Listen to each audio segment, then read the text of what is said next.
अब ये जो क्वाज़ार्स हैं, ये जो क्वाज़ार्स हमारे से बहुत दूर होने।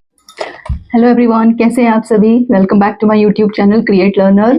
तो देखो, हम लोग यहाँ पर ओरिजिन ऑफ यूनिवर्स के बारे में पढ़ रहे थे और हमने डिफरेंट थ्योरीज को भी पढ़ा था। ठीक है, मैंने आप लोगों को बताया था कि भाई कैसे कैसे हमारा यूनिवर्स बना है, उसके पीछे कौन कौन सी थ्योरीज काम करती हैं। तो सबसे पहले मैंने आपको बताया था स्टडी स्टेट थ्योरी, दूसरी मैंने बताई थी आपको बिग बैंग थ्योरी और एक बताई थी आपको पल्सेटिंग थ्योरी। तो सबसे पहले हम शुरुआत कर रहे थे कि भाई स्टडी स्टेट थ्योरी किसे कहा जाता है। इसे स्थिर अवस्था की थ्योरी भी कहा जाता है। ठीक है, तो जैसे कि नाम से ही पता चल रहा है कि भाई कोई चीज क्या है, स्टेडी है, दैट मीन्स स्थिर है। तो भाई क्या चीज है वो, दैट मीन्स यूनिवर्स। ठीक है, तो देखो यहाँ पर जो ये थ्योरी है ना, ये थ्योरी कहती है कि according to steady state theory the universe has no beginning and no end, it always looks like the same. कहने का मतलब है कि जो थ्योरी है ये बेसिकली ये कह रही है कि जैसा यूनिवर्स हमें आज दिखाई दे रहा है ना, वैसा ही यूनिवर्स स्टार्टिंग में भी था, या ये कह लीजिए कि यूनिवर्स बिल्कुल ही मतलब एक तरीके से यूनिफॉर्म अवस्था में है। ठीक, ना तो उसमें कोई चेंज हुआ है और ना ही कभी चेंज होगा, ये चीज आपकी स्टडी स्टेट थ्योरी कहती है। ठीक है, ये थ्योरी जो लाई गई थी वो थी आपकी प्रोपोज्ड इन 1948 में by Fred Hoyle, Hermann Bondi and Thomas Gold. तीन वैज्ञानिक थे, इनकी ये थ्योरी है कि भाई हमारा यूनिवर्स क्या है, उसकी कोई बिगिनिंग कोई एंड नहीं है, ये हमेशा से एक जैसा रहा है और एक जैसा ही रहेगा। ठीक है, लेकिन कोई भी थ्योरी जो होती है ना, वो बेसिकली कुछ ना कुछ कॉन्सेप्ट पर बेस्ड होती है, कुछ ना कुछ तो उसमें चीजें लाइक कह सकते हैं कि इन्वेस्टिगेट होती हैं या कुछ चीजों के बारे में परिकल्पनाएं की जाती हैं, तब जाके वो थ्योरी बनती है। ठीक है, तो यहाँ पर भी इन्होंने कुछ कॉन्सेप्ट दिए थे। ठीक है, तो देखो यहाँ पर एक मैंने छोटा सा डायग्राम बनाया है कि भाई ओरिजिनल मतलब हाँ, एक चीज और है कि जो स्टेडी स्टेट थ्योरी है ना, ये तो जरूर कहती है कि भाई हमारा जो यूनिवर्स है वो एक्सपैंड कर रहा है। ठीक है, पहले अगर वो इतना था तो अब क्या हो रहा है, वो थोड़ा सा और बड़ा है, फिर और बढ़ेगा। इस तरीके से हमारा यूनिवर्स एक्सपैंड तो कर रहा है। ये थ्योरी क्या करती है, इस चीज को एक्सेप्ट करती है, यूनिवर्स एक्सपैंड हो रहा है, बट उसकी जो एक्चुअल में जो पोजीशन है, या कह सकते हैं कि उनका ही मानना है कि हमेशा से यूनिवर्स रहा है, इसका कोई एक स्टार्टिंग पॉइंट नहीं रहा है। ठीक है, ये आपकी स्टेडी स्टेट थ्योरी कहती है। क्लियर? अब यहां पर देखो कुछ कॉन्सेप्ट पर बेस्ड है। सबसे पहला है कि नो ओरिजिन, दूसरा है परफेक्ट कॉस्मोलॉजिकल प्रिंसिपल और तीसरा है कॉन्टिन्यूअस क्रिएशन। देखो पहले सुनने में हम लोगों को ये चीजें बहुत डिफिकल्ट लग रही होंगी, लेकिन बेसिकली ये चीजें हैं क्या, देखो ये है पहला ये कॉन्सेप्ट क्या कहता है कि भाई यूनिवर्स का कोई स्टार्टिंग पॉइंट नहीं है, कि भाई हम ये बोले कि इतने अरब साल पहले हमारा यूनिवर्स बना था। ठीक है, ऐसा कुछ भी नहीं है, यूनिवर्स हमेशा से एग्जिस्ट रहा है और हमेशा ही एग्जिस्ट करेगा। पहला कॉन्सेप्ट ये कहता है। ठीक है, समझ में आया? अब दूसरा कॉन्सेप्ट है कि भाई परफेक्ट कॉस्मोलॉजिकल प्रिंसिपल। इसका मतलब है कि आप पूरा यूनिवर्स जैसे है, ठीक है, इस पूरे यूनिवर्स को किसी भी कोने से आप देखोगे, किसी भी समय में देखोगे, वो आपको हमेशा एक जैसा ही दिखेगा, उसमें कोई भी चेंज आपको नहीं दिखेगा। ये कहती है कि that means the universe remains the same through out time and space. Space that means किसी भी कोने से आप देख लोगे ना अपने यूनिवर्स को, वो हमेशा एक जैसा रहा है, चाहे उसे आज देख लो, चाहे 100 साल बाद देख लो, चाहे 1000 साल बाद देख लो, चाहे आप किसी भी एंगल से किसी भी कोने से देखोगे, उसको आपको हमेशा एक जैसा लगेगा। दैट मीन्स यूनिफॉर्म है। क्लियर? ठीक है, इसका मतलब है ये से कहा जाता है परफेक्ट कॉस्मोलॉजिकल प्रिंसिपल। ठीक, अब तीसरी चीज जो है कॉन्टिन्यूअस क्रिएशन, कि भाई कॉन्टिन्यूअस क्रिएशन हो रहा है, दैट मीन्स कोई चीज क्रिएट हो रही है। ये थ्योरी क्या कहती है कि यहां पर क्या है, एक तीसरा प्रिंसिपल है कॉन्टिन्यूअस क्रिएशन का। ठीक है, अब कॉन्टिन्यूअस क्रिएशन किसे कहते हैं, देखो यहां समझो कि जैसे इन्होंने बोला कि ये तो ठीक है, मैं एक्सेप्ट करते हैं हम लोग कि भाई जो हमारा यूनिवर्स है वो एक्सपैंड हो रहा है। ठीक है, आप एक इमेजिन करो एक बलून को। ठीक है, अब आप एक बलून में ना, इस तरीके से आपका कोई बलून है और इस पर ना कुछ मार्क कर लो। ठीक है, इस तरीके से डॉट लगा लो या गैलेक्सीज के इस तरीके से कोई सिंबल्स बना लो। ठीक है, अब जैसे जैसे आप इसमें हवा भरने लगोगे ना, तो आपको क्या दिखेगा, ये जो डॉट्स हैं या ये जो गैलेक्सीज के सिंबल्स हैं ना, ये एक दूसरे से दूर जा रहे हैं। ठीक है, इस तरीके से आपको ये क्या दिखेंगे, एक दूसरे से दूर दिखेंगे, होगा ना? ठीक है, आप इमेजिन करके देखना। ठीक है, वो जो डॉट्स एक दूसरे से दूर जाएंगे, तो इनका मतलब है कि गैलेक्सीज भी क्या है, कॉन्टिन्यूअस एक्सपैंड कर रही है। अब लेकिन एक्सपैंड करने में क्या होगा, क्योंकि देखो इनका ये जो प्रिंसिपल है ये क्या कहता है कि हमेशा से गैलेक्सी एक जैसी रहेगी। ठीक है, गैलेक्सीज या यूनिवर्स क्या है, हमेशा से एक जैसा रहेगा।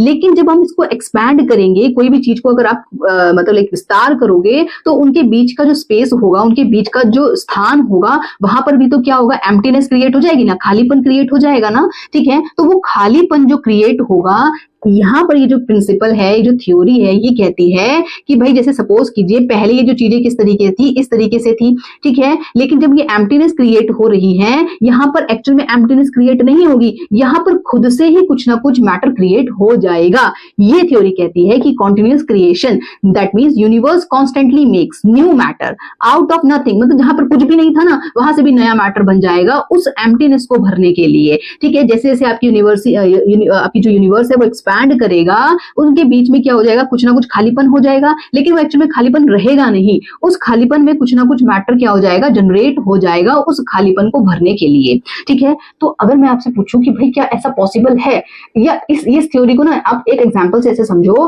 कि जैसे अगर सपोज कीजिए एक कमरा है, ठीक है, एक रूम है, इस रूम में 10 मेंबर हैं, 10 लोग हैं इसमें, ठीक है, इस तरीके से 10 लोग हैं। अब आपने क्या किया, इस जो रूम का साइज इंक्रीज कर दिया, ठीक है, इसको डबल कर दिया। अब डबल होने पर जो ये 10 मेंबर्स होंगे, इनके बीच में डिस्टेंस क्रिएट हो जाएगा कि नहीं हो जाएगा, हो जाएगा ना, ऑब्वियस सी बात है, स्पेस बढ़ेगा, दैट मींस डेंसिटी क्या हो जाएगी, यहाँ पर चेंज हो जाएगी, ठीक है। लेकिन जो ये थ्योरी है ये कहती है कि भाई यहाँ पर ना 10 लोग नए अपने आप आ जाएंगे, ठीक है, और इस वजह से डेंसिटी सेम रहेगी। डेंसिटी का मतलब समझते हो ना आप, घनत्व जिसे कहते हैं, ठीक है। पहले एक कमरे में 10 लोग थे, अब कमरे का साइज आपने बढ़ा दिया और 10 के 10 लोग ही हैं अभी भी, तो इसका मतलब है डेंसिटी चेंज होगी कि नहीं होगी, अब डेंसिटी क्या हो जाएगी, यहाँ पर कम हो जाएगी। लेकिन ये थ्योरी क्या कहती है कि भाई भले ही आपने कमरे का साइज इंक्रीज कर दिया, रूम का साइज इंक्रीज कर दिया, 10 लोग खुद ब खुद जनरेट हो जाएंगे और इसीलिए डेंसिटी सेम रहेगी। जो यहाँ पर मैंने लाइन मेंशन की है कि ये थ्योरी क्या कहती है, density of matter is constant over time, समय के साथ में डेंसिटी हमेशा इक्वल रहेगी, ठीक है। अब ये कुछ जो आपका कॉन्टिन्यूअस क्रिएशन का जो ये प्रिंसिपल इन्होंने दिया था, ये कहीं ना कहीं गड़बड़ नहीं लग रहा है कि भाई ऐसे कैसे हो सकता है कि देखो कोई भी मैटर अपने आप से क्रिएट नहीं होता है, ठीक है। अभी आगे चल के बताती हूँ कि भाई ये जो रिजेक्ट हुई थी थ्योरी, क्यों थ्योरी रिजेक्ट हुई थी, ठीक है। तो प्रिंसिपल समझ में आया, कॉन्सेप्ट की समझ में आया कि भाई ये जो स्टेडी स्टेट थ्योरी है ये क्या कहती है, ये कहती है कि यूनिवर्स जो है हमेशा से एक जैसा रहा है और हमेशा एक जैसा ही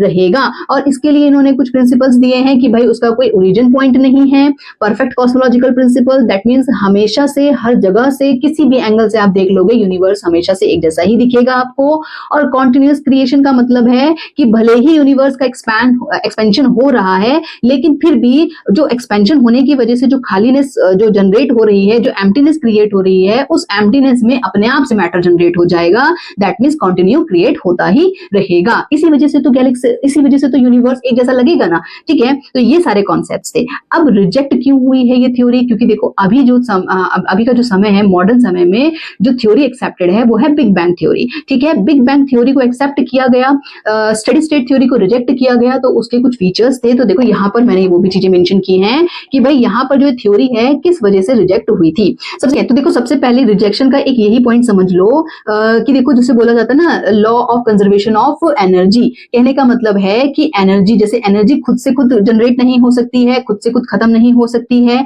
या मैटर की मैं बात करूं कि कोई भी ऑब्जेक्ट, कोई भी मैटर खुद से जनरेट नहीं हो सकता है, खुद से क्या डिस्ट्रॉय नहीं हो सकता है, उसी तरीके से तो ये जो थ्योरी है ये कह रही है कि खुद से जनरेट हो जाएगा, तो खुद से ऐसे पॉसिबल ही नहीं है। कैसे हो सकती है कोई भी चीज खुद से क्रिएट और खुद से नष्ट नहीं हो सकती है, उसके पीछे कोई ना कोई फोर्स लगेगा ही लगेगा, ठीक है। तो ये जो कॉन्टिन्यूअस क्रिएशन का जो इन्होंने ये प्रिंसिपल दिया था, ये जो थॉट दिया था, इसी की वजह से एक चीज तो ये रिजेक्ट हो जाती है, ठीक है।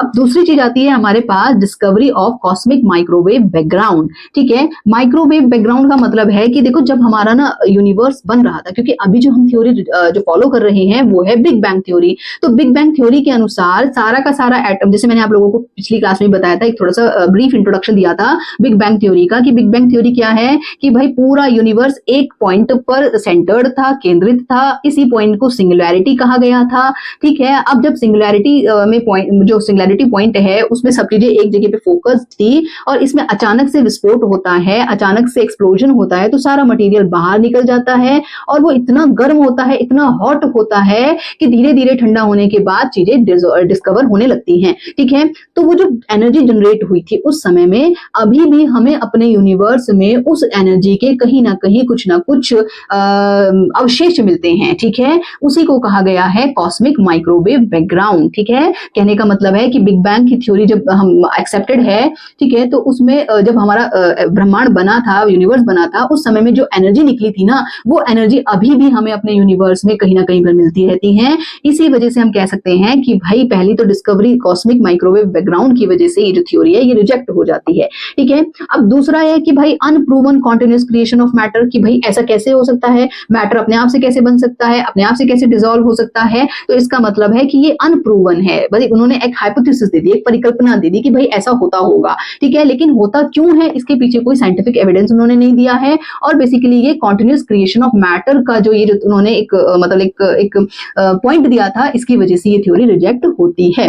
तीसरा आता है हमारे पास डिस्कवरी ऑफ कॉजर्स। अब भाई कॉजर्स क्या बला है, देखो समझो कि जब हमारा यूनिवर्स बन रहा था, ठीक है, तो ऐसा समझो कि जब यूनिवर्स बन रहा था, स्टार्टिंग पॉइंट अगर मैं बोलूं आपको, तो उस समय में ना बहुत सारे ब्लैक होल्स थे। ठीक है, अब ये जो ब्लैक होल्स, आपको थोड़ा आइडिया होगा कि ब्लैक होल्स क्या होते हैं। ब्लैक होल्स का ग्रेविटेशनल पुल बहुत ज्यादा होता है और अपने आस पास जितनी भी चीजें होती हैं वो उनको बहुत तेजी के साथ में अपने अंदर खींच लेता है। ठीक है, अब ऐसा समझिए जो भी ब्लैक होल्स थे, इन ब्लैक होल्स के आसपास जो भी डस्ट पार्टिकल्स हैं, जो भी एटम्स है, मैटर है, उसको वो बहुत तेजी के साथ में अपने अंदर खींचने की कोशिश कर रहा था। ठीक है, अब इस कोशिश में क्या हुआ, ये ऐसा समझिए कि ये जो पार्टिकल्स है ना, ये एकदम से अंदर नहीं खींच रहे हैं, ये सर्कुलर शेप में घूमते धीरे धीरे करके अंदर इसमें समा गए हैं। ठीक है, लेकिन अब ये समझिए कि जब ये पार्टिकल्स, ये या डस्ट पार्टिकल्स, जो भी चीजें यहाँ पर रही हैं, गैसेस हैं, वो तेजी से क्या कर रही हैं, एक दूसरे में फ्रिक्शन कर रही है ना, चीजें टकराएंगी तो फ्रिक्शन करेंगी। ठीक है, और इस फ्रिक्शन की वजह से कुछ हीट जनरेट होगी।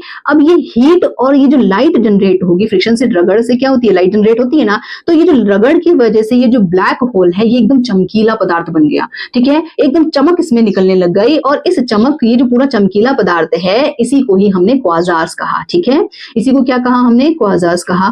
अब बहुत सारे टेलीस्कोप्स के थ्रू ये पता लगाया गया कि भाई जो ये क्वाजार्स है ना, एक्चुअल में ये हमारी जो गैलेक्सीज है या जो मॉडर्न हमारा जो यूनिवर्स है, इससे बहुत साल पुराने हैं, या ऐसे कह सकते हैं अरबों लाइट ईयर दूर है। ठीक है, अब देखो क्या होता है कि जब भी कभी लाइट होती है ना, लाइट को पहुंचने में, लाइट को चलने में समय लगता है। ठीक है, अब ये जब लाइट हमें कहां से मिल रही है, बहुत दूर से आती हुई प्रतीत हो रही है, तो ऐसा माना जाता है कि भाई ये बहुत दूर से आ रही है, दैट मींस इन ऑब्जेक्ट्स की डिस्टेंस भी बहुत ज्यादा दूर है। ठीक, अब ये जो क्वाजार्स हैं, ये जो क्वाजार्स हमारे से बहुत दूर होने का प्रमाण ये है कि भाई जो पहले का ब्रह्मांड था वो आज के ब्रह्मांड से दूर, मतलब लाइक डिफरेंट है, क्योंकि पहले के ब्रह्मांड में ही हमको क्या दिखाई दे रहा है, क्वाजार्स दिखाई दे रहे हैं। आज हमारे जो मॉडर्न, हमारे आसपास की जितनी भी चीजें हैं, वहां पर हमें मॉडर्न यूनिवर्स में क्वाजार्स नहीं दिखाई दे रही हैं। इसका स्पष्ट प्रमाण ये है कि भाई पहले तो क्वाजार्स थे लेकिन आज क्वाजार्स नहीं है। इसका मतलब ये है कि भाई जो हमारे यूनिवर्स है वो चेंज हो रहा है, पहले क्वाजार्स थे, अब क्वाजार्स नहीं है। स्टेडी स्टेट थ्योरी क्या कह रही है कि भाई यूनिवर्स हमेशा से एक जैसा था, एक जैसा ही रहेगा,